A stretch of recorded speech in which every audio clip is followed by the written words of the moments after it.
Update India TV, हर खबर सच्चाई की ओर। विद्यार्थ्यांच्या हक्कासाठी गौरीनंदन कन्नाके यांचा एल्गार डीबीटी निधी तात्काळ जमा करण्याची मागणी। प्रकल्प अधिकारी एकात्मिक आदिवासी विकास प्रकल्प पांढरकवडा जिल्हा यवतमाळ यांच्या सेवेशी शैक्षणिक वर्ष 2025 ते 26 मधील आदिवासी विकास विभागाच्या डीबीटी योजनेअंतर्गत हजारो आदिवासी विद्यार्थ्यांचे शिष्यवृत्तीचे हप्ते अद्याप प्रलंबित आहेत। यामुळे ग्रामीण भागातील विद्यार्थी मोठ्या आर्थिक अडचणीत सापडले आहेत। या पार्श्वभूमीवर सामाजिक कार्यकर्ते गौरीनंदन कन्नाके यांनी एकात्मिक आदिवासी विकास प्रकल्प कार्यालय पांढरकवडा येथे प्रकल्प अधिकारी यांना निवेदन दिले। विद्यार्थ्यांची काय अडचण आहे? निवेदनात म्हटले आहे की अनेक विद्यार्थ्यांना फक्त 1 ते 2 हप्तेच मिळाले, वर्ष संपत आले तरी उर्वरित निधी मिळालेला नाही। त्यामुळे वसतिगृह, भोजन, शैक्षणिक साहित्य, प्रवासाचा खर्च भागवणे कठीण झाले आहे। विलंबाची 2 कारणे समोर: 1. अपुरा अर्थसंकल्प, राज्यस्तरावर निधीचा विलंब। 2. आधार सीडिंग, बँक खाते, PFMS त्रुटी, कागदपत्रांची अपूर्णता।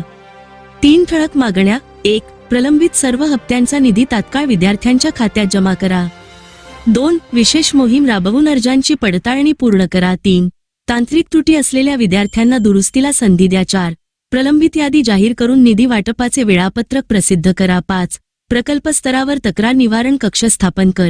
निवेदनात प्रतिलिपी मंत्री अशोक उईके, आमदार राजू तोडसाम, आयुक्त नाशिक व जिल्हाधिकारी यवतमाळ यांनाही पाठवण्यात आले आहे। विद्यार्थ्यांनी न्याय मिळवून द्यावा अशी मागणी निवेदनाद्वारे करण्यात आली आहे। प्रतिनिधी स्वप्नील घोटेकर, राळेगाव। आज आम्ही पांढरकवडा येथे प्रकल्प ऑफिसला भेट दिली आहे। साहेबांना निवेदन दिलं। गेल्या 1 वर्षापासून मुलांच्या डीबीटी रडकलेल्या आहे, तरी या डीबीटीची पूर्तता हे शासन करत नाही आणि डिपार्टमेंटला निवेदन दिल्यानंतर प्रत्येक अधिकारी वेगवेगळे उत्तर देतो।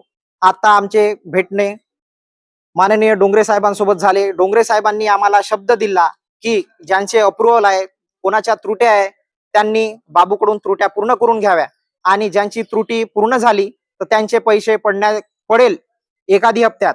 आणि आम्ही सुद्धा साहेबांना सांगितलं की या एका हप्त्यामध्ये जर डीबीटी जमा झाली नाही तर आम्ही याच ठिकाणी पुढल्या हप्त्यामध्ये आम्ही उपोषणाला बसणार आहोत।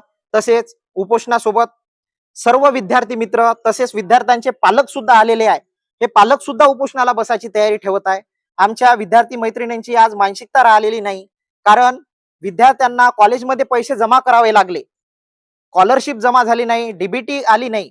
त्यामुळे विद्यार्थी या डीबीटी पासून वंचित राहिले आणि काही लोकांचे लग्न झाले, काही लोक शिक्षणापासून वंचित राहिले। तर मुळात या सरकारचं कामच आहे की विद्यार्थी हा वंचित राहिला पाहिजे। हे शासन विद्यार्थ्यासाठी काम करत नाही असंही इथं आपल्याला दिसून येते। परंतु आता प्रशासनाकडे आपली अपेक्षा आहे की डोंगरे सर आपलं काम करतील, परंतु काम न झाल्यास पुढल्या हप्त्यामध्ये आपण इथेच उपोषणाला बसणार आहोत। धन्यवाद।